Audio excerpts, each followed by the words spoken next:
Na na na na. Bismillahirrahmanirrahim. Allahumma aftah. Allahumma anfaq alaina ni'mataka wa anshur alaina min rahmatika. Astaghfirullahaladzim. Ya Arhamar Rahimin. Amin. Rabbi syarhi. Amin. Amin. Wa yassir li amri. والعقودة من لساني يفقهوا قولي ربي زدني علما وارزقني فهما واجعلني من المسلمين إنه من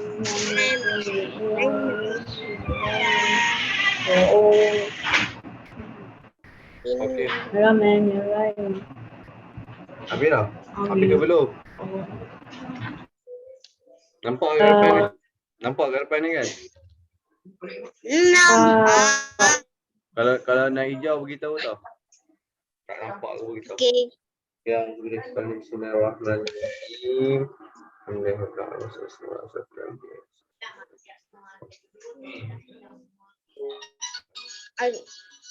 Ya, Assalamualaikum warahmatullahi wabarakatuh. Buka buku teks, tutup mikrofon Amal. Okey. Buka buku teks, muka surat 13. Kita sambung yang minggu lepas kan. Tajuk kita apa? Pelajaran kedua iaitu taat kepada Rasulullah sallallahu alaihi wasallam. Kita akan belajarlah tajuk ni, kita dah ulang kan. Jadi kita akan ulang apakah yang dimaksudkan dengan taat tu sendiri. Apakah yang dimaksudkan taat kepada Nabi tu. Kita akan belajar semua tu. Okey semua. Buka muka surat 13. Muka surat 13 Okey, start baca. Dah.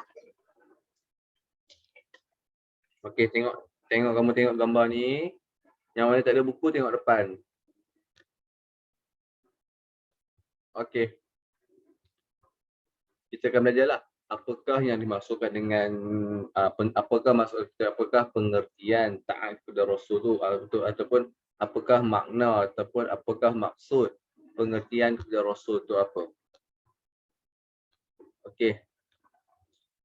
Saya baca Allah aku sayang ni Pak Long sebutkan maksud taat kepada Rasul. Dia beri contoh macam perbualan lah, kita panggil hewar kan, perbualan. Lepas tu anda jawab apa? Ustaz, hijau.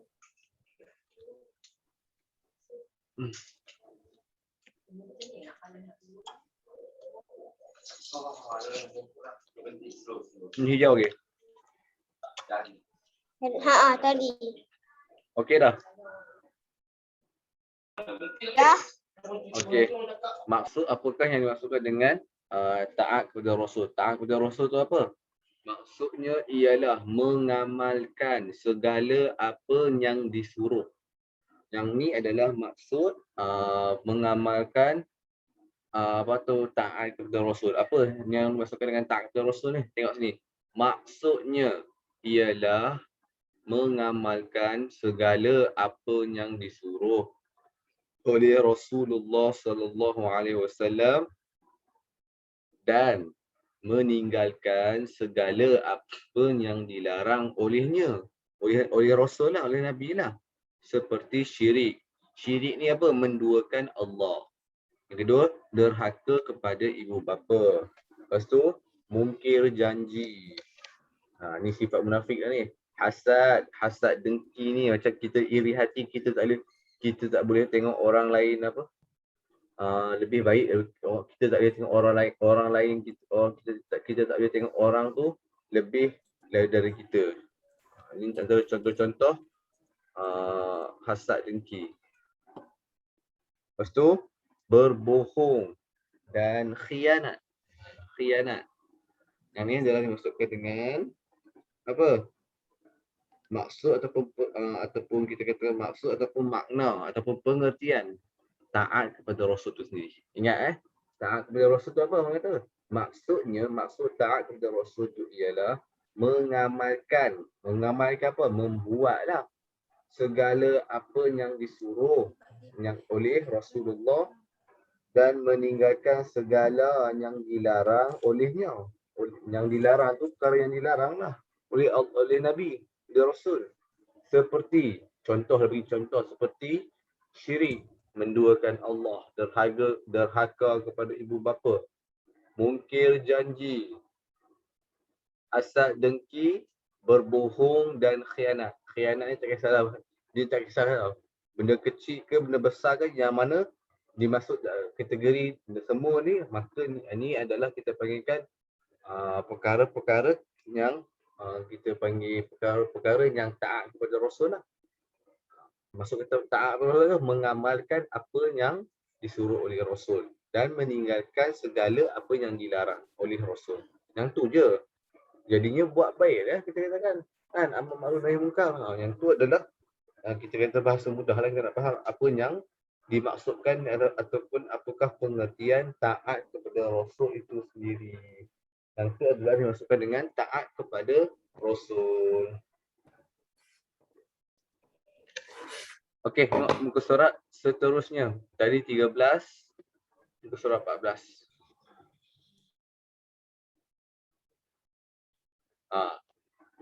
Kenapa kita perlu taat kepada Rasul?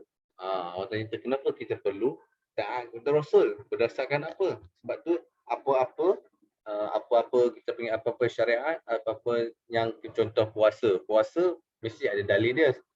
Tidak macam mana kita nak tahu kata Allah suruh kita puasa, betul tak? Ada Al-Quran ada, dari Al-Quran ada, dari hadis ada, kan? Jadinya dalil ni menunjukkan bukti lah kenapa kita kena buat. Jadinya apakah bukti yang mengatakan kenapa kita perlu taat kepada Rasul? Dalil ni apa? Dalil akli ni. Oh ni ada. Sama maksud taat kepada Rasul apa? Maksud taat kepada Rasulullah ni apa? Mematuhi suruhan Rasulullah dan meninggalkan larangannya. Ini dia punya ringkasan daripada yang tadi kan. Jadinya mematuhi suruhan Rasulullah dengan apa? Dengan mengamalkan perkara yang disuruh dan meninggalkan larangannya.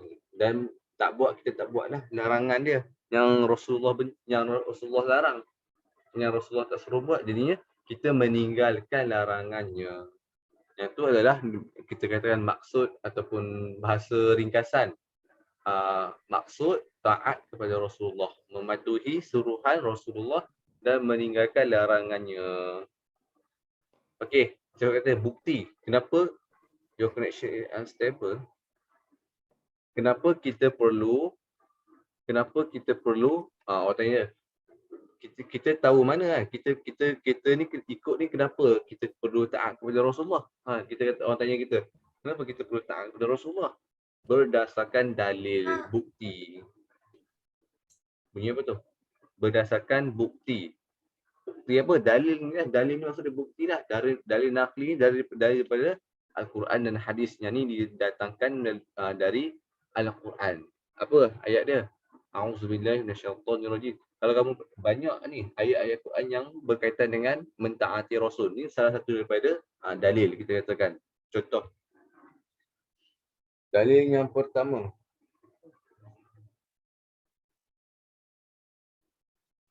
A'udzubillahi minasyaitonirrajim. Ya ayyuhallazina amanu. Ni, wahai orang-orang, ya ayyuhallazina amanu. Ati'ullaha wa ati'ur rasul wa ulil amri minkum. Maksudnya apa? Ya ayyuhallazina amanu ni maksudnya wahai orang-orang yang beriman. Ya ayyuhallazina amanu, wahai orang-orang yang beriman. Ati'ullaha, taatlah kamu kepada Allah, dan wa ati'ur rasula, dan taatlah kamu kepada Rasul. Ini adalah dalil ataupun bukti yang kenapa kita perlu taat kepada Rasulullah sallallahu alaihi wasallam. Wa ulil amri minkum, dan juga kepada ulil amri, orang yang berkuasa, orang yang diberi apa kuasalah. Macam sekarang kita apa, kerajaan lah, kita kata apa, Perdana Menteri ke, agung ke, dari kalangan kamu. Yang tu dinamakan sebagai ulil amri.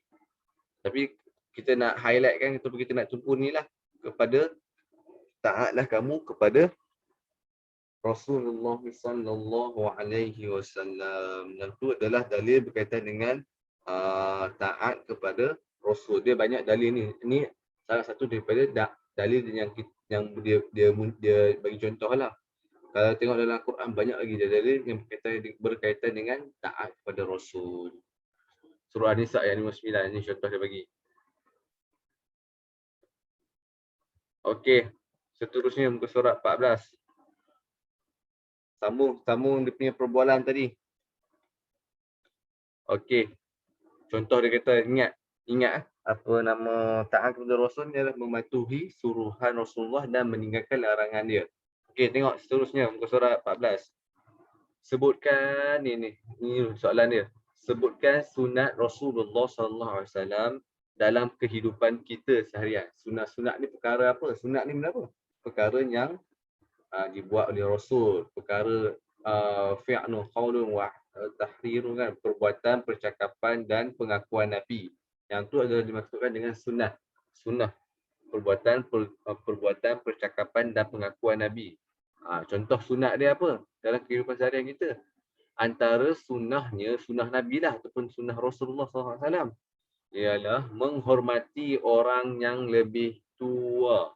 Yang ni adalah kita katakan sunnah Rasulullah dalam kehidupan seharian kita. Kehidupan kita macam kita selalu buat tu, kehidupan seharian kita yang tu lah. Ialah menghormati orang yang lebih tua. Tak kisahlah tua setahun ke, tua 2 tahun ke, tua beberapa bulan ke. Bila mana kita dia lebih tua dari kita, maka kita perlu lebih menghormati dia. Yang kedua, menjaga kebersihan diri dan persekitaran. Maksudnya kata kat sini contoh. Jaga kebersihan kamu lah kan. Jaga kebersihan diri. Kena mandi lah kita katakan kan. Kena mandi, lepas tu sabun. Lepas sabun tu kemas tempat tidur. Tu yang dimasukkan dengan persekitaran tu, contoh kamu dalam kelas selalu kan. Kan? Mestilah kamu mandi lah sebelum datang sekolah. Lepas datang sekolah mestilah kamu tak kutip-kutip sampah sikit kan. Takut-takut ada sampah yang semalam punya. Contoh dalam keadaan kat rumah. Dah bangun pagi selepas subuh tu mandi. Kan mandi-mandi, dah bersih dah, kamu dah jaga dah kebersihan diri kamu. Lepas tu dah menjaga persekitaran macam mana? Kamu cuci lah, kamu kemas lah kamu punya tempat tidur. Contoh dia, kamu buka tingkap ke, kamu lipat cadar ke, kamu basuh cadar ke. Tak kisahlah apa pun, tapi maksud kata menjaga persekitaran tu, menjaga benda yang dekat-dekat dengan kamu lah. Contoh jaga rumah kan, kamu duduk sekarang kamu duduk rumah, maka kamu jagalah ruang tamu, kamu berjaga kebersihan kamu rajin sapu ke, rajin cuci dapur ke, rajin cuci bilik air ke. Yang tu dimasukkan dengan persekitaran kamu. Maksud dia benda yang kamu lalu setiap hari. Itu dimasukkan dengan persekitaran. Okey, yang seterusnya, memberi senyum, memberi senyuman. Jadinya antara sunnah Nabi ni apa? Dia selalu Nabi selalu apa? Senyum. Senyum walaupun macam mana pun Nabi selalu senyum. Yang tu adalah salah satu daripada sunnah Rasulullah SAW, memberi senyuman. Tak loket kita kalau bahasa Melayu kita, tak loket dengan senyuman. Dan makan dan minum, seterusnya makan dan minum dengan menggunakan tangan kanan serta membaca doa. Yang ni ingat kat sini. Yang ni antara sahaja, nak ikutkan sunnah yang terlalu banyak. Yang ni dia bagi sikit saja. Apa? Makan dan minum dengan menggunakan tangan kanan serta membaca doa sebelum makan lah kita kan. Tak kisahlah membaca doa sebelum makan dan selepas. Yang tu adalah antara sunnah-sunnah Rasulullah SAW dalam kehidupan seharian kita. Kalau nak ikutkan tak banyak lagi. Kalau nak ikutkan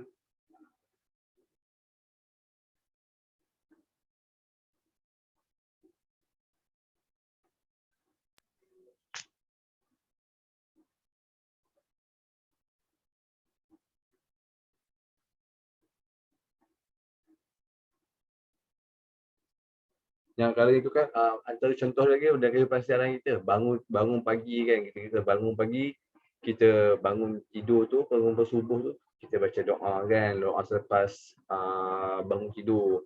Lepas tu kita mandi kan, kita mandi. Kalau nak ikut sunnah lagi, sebelum subuh, kita sembahyang tahajud ke, kita berzikir ke, baca Quran ke, itu kita katakan kehidupan seharian kita.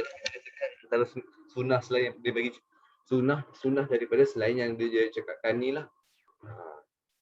Kita apa lagi, kemas rumah pagi-pagi, tu antara jaga kebersihan, semua dalam tu lah. Okey, seterusnya. Yang ni adalah antara sunnah Nabi dalam kehidupan seharian kita kan. Jadinya bagus anakku, selain itu, setiap pekerjaan yang baik hendaklah dimulakan dengan lafaz Bismillahirrahmanirrahim. Kullu mri'in zibalin bi Bismillahirrahmanirrahim. Bagus anakku, selain ingat setiap perbuatan ataupun setiap pekerjaan ataupun setiap pekerjaan lah yang baik hendaklah dimulakan dengan lafaz Bismillahirrahmanirrahim. Sebab apa? Itu antara sunnah yang besar lah kita katakan dalam kehidupan seharian kita. Contoh kita nak masak ke, kita nak kemas ke, kita kata Bismillahirrahmanirrahim. Kita nak apa? Kita nak kemas tempat tidur kita nak buat tingkap, buat sesuatu pekerjaan yang menggerakkan badan, disunatkan kita membaca lafaz Bismillahirrahmanirrahim. Itu adalah contoh-contoh sunnah Rasulullah SAW dalam kehidupan seharian kita. Untuk soal seterusnya.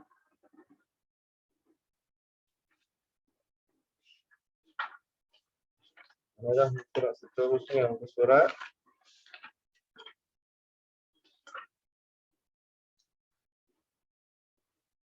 habis lah kan. Murid 5 perkara yang dengan 5 perkara yang dilarang Rasulullah.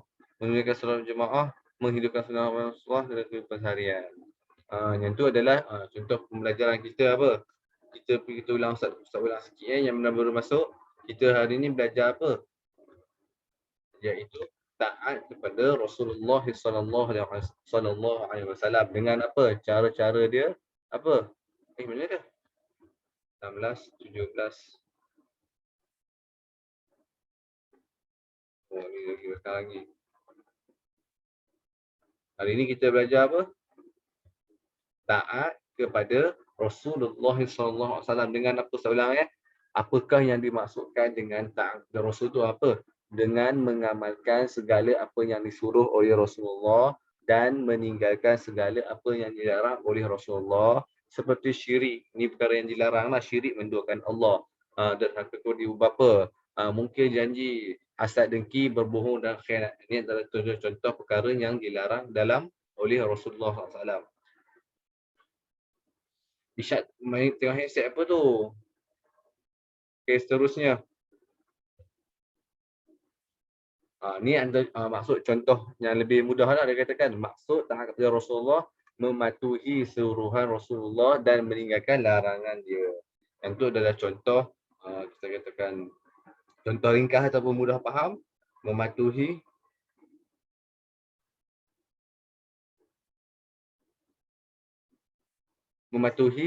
suruhan Rasulullah dan meninggalkan larangan dia. Lepas tu ni dibagi tahu, ni pula ni dalil kan. Allah. Ni dalil kan. Ni adalah dalil. Ada nak masuk ke? Ini contoh dalil, kata kenapa kita perlu ataupun dalil nakli daripada Allah, katakan kita kena taat kepada Rasulullah. Ini adalah pasal, ini adalah contoh-contoh antara contoh sunnah-sunnah dalam kehidupan seharian kita. Contoh-contoh yang maksud dia, contoh-contoh sunnah ataupun perkara yang Nabi buat dalam kehidupan seharian Nabi. Pertama apa? Menghormati lebih tua, menjaga kebersihan diri dan persekitaran, memberi senyuman, makan dan minum dengan menggunakan tangan kanan dan serta membaca doa. Lepas tu, setiap pekerjaan yang baik hendaklah dimulakan dengan lafaz Bismillahirrahmanirrahim. Wallahu a'lamu bissawab. Tajuk ni kita dah ulang dah kan.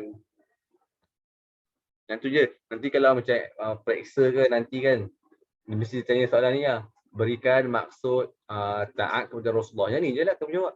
Mematuhi suruhan Rasulullah dan meninggalkan larangannya.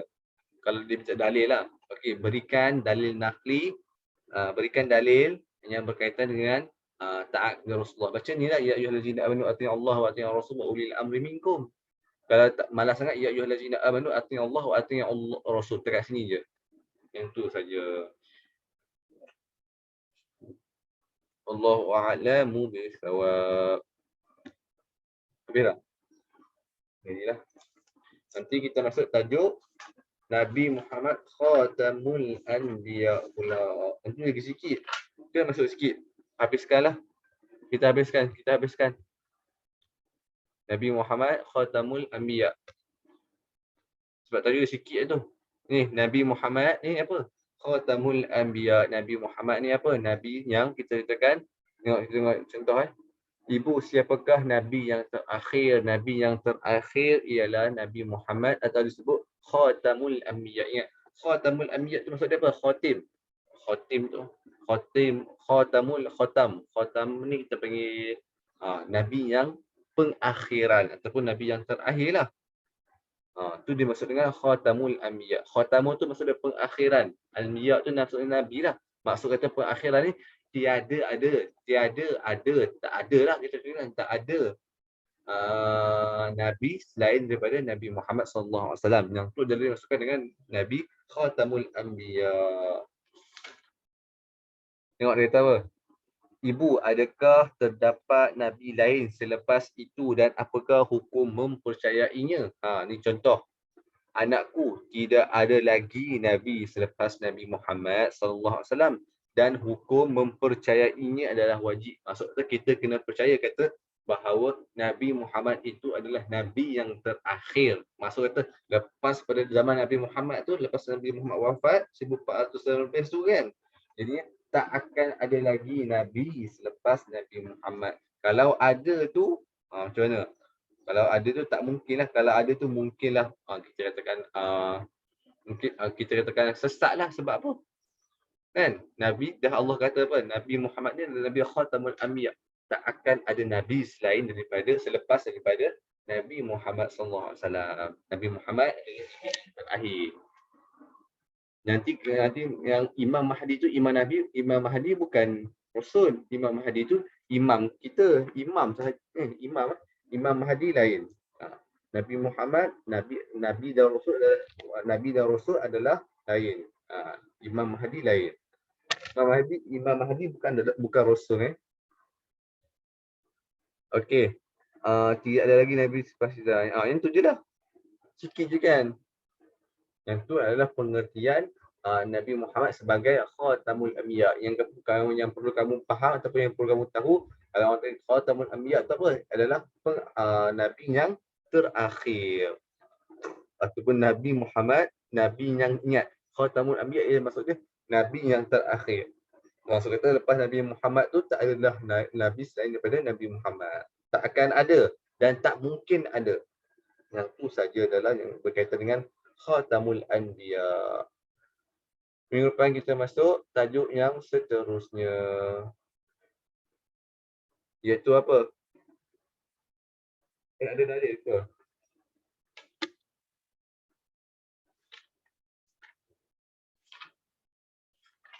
Ini ada dalil lah, nak baca. Mana tu? 17, 18. Ini adalah dalil yang mengatakan Nabi Muhammad sebagai Nabi yang terakhir. Makana Muhammadan aban ahadin. Makana Muhammadan tu. Makana Muhammadun aban ahadin min rijalikum walakin Rasulullah wa khataman nabiyyin. Wa kana Allahu bikulli syai'in alima. Tu maksud dia, bukanlah Nabi Muhammad itu dengan sebab ada anak angkatnya Zaid bin Harisah tu lah menjadi bapa yang sebenar bagi seorang dari orang lelaki kamu, tetapi ia tetapi ia adalah Rasulullah dan kesudahan segala nabi. Nampak? Khatamul Anbiya, kesudahan ataupun Nabi yang terakhir dah daripada segala Nabi dan Rasul. Dan ingat dah, Allah adalah amat mengetahui akan tiap-tiap sesuatu. Wallahu a'lam bishawab. Lepas kita masuk tajuk muka surat sifat Allah yang wajib dan mustahil. Kerja sekolah tak ada kot. Nak ada kerja sekolah tak payahlah. Buku tak ada buku ni. Okey, semua baca doa habis belajar. Tak ada kerja sekolah.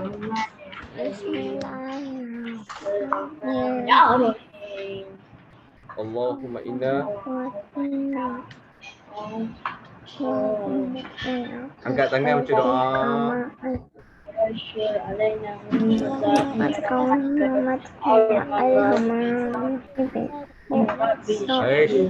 Allahumma inna nastaudi'uka ma 'allamtana.